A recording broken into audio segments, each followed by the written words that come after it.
दो मुट्ठी चावल के बदले कृष्ण ने सुदामा को दी 2 लोक की संपत्ति, फिर तीसरी मुट्ठी पर क्यों रुक्मणी ने? भगवान श्री कृष्ण और सुदामा की मित्रता की कई कथाएं सुनने को मिलती है। क्या आप जानते हैं कि एक बार कृष्ण ने 2 मुट्ठी चावल के बदले सुदामा को 2 लोक की संपत्ति दे दी थी। भगवान श्री कृष्ण के बाल्यावस्था से कई लीलाएं और कथाएं प्रचलित हैं। कई कथाओं में कृष्ण के मित्रों का जिक्र भी किया गया है। श्री कृष्ण के कई मित्र थे। उनकी सखा मंडली में मधुमंगल, सुबाहु, सुबल, भद्र, सुभद्र, मणिभद्र, भोज, तो कृष्ण, बौथप, सुदामा, मधुकुंद, अर्जुन, विशाल, रसाल, मकरंद, सदानंद, चंद्रहास, बाकुल, शार्द, बुद्धि प्रकाश जैसे कई मित्र थे। इन्हीं में एक थे सुदामा, जो कि कृष्ण के खास और प्रिय मित्र थे। कृष्ण और सुदामा की मित्रता एक मिसाल है।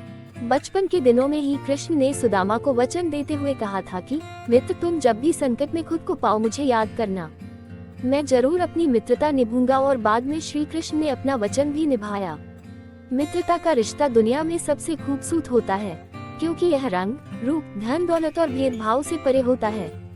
आज के समय में जब भी मित्रता की बात होती है तो सबसे पहले कृष्ण और सुदामा का ही नाम आता है।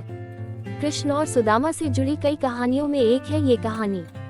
बाल्यकाल में भले ही कृष्ण, सुदामा और अन्य मित्र एक साथ पढ़ते थे, लेकिन एक समय ऐसा आया कि जब श्री कृष्ण द्वारका के राजा बन गए और उनके मित्र सुदामा इतने गरीब हो गए कि भोजन की व्यवस्था करना भी कठिन हो गया।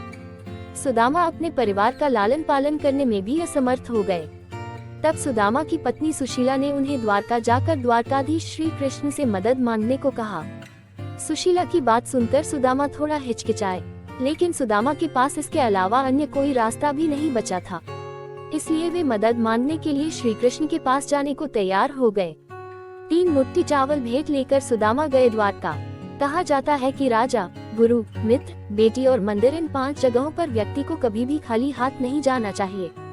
यही सोचकर सुशीला पड़ोस से 3 मुट्ठी चावल मांगकर लाए और इसे पोटली में भरकर सुदामा को देते हुए कहा कि इसे कन्हैया को भेंट कर दे। सुदामा जब द्वारका नगरी में श्री कृष्ण के महल पहुँचे तो महल के बाहर खड़े द्वारपालों ने सुदामा को हीन भावना से देखते हुए पूछा कि वह यहाँ किस लिए आए हैं। जब सुदामा ने अपना परिचय दिया और कहा कि वे कृष्ण के मित्र हैं तो द्वारपालों ने भीतर जाकर यह बात कृष्ण को बताई।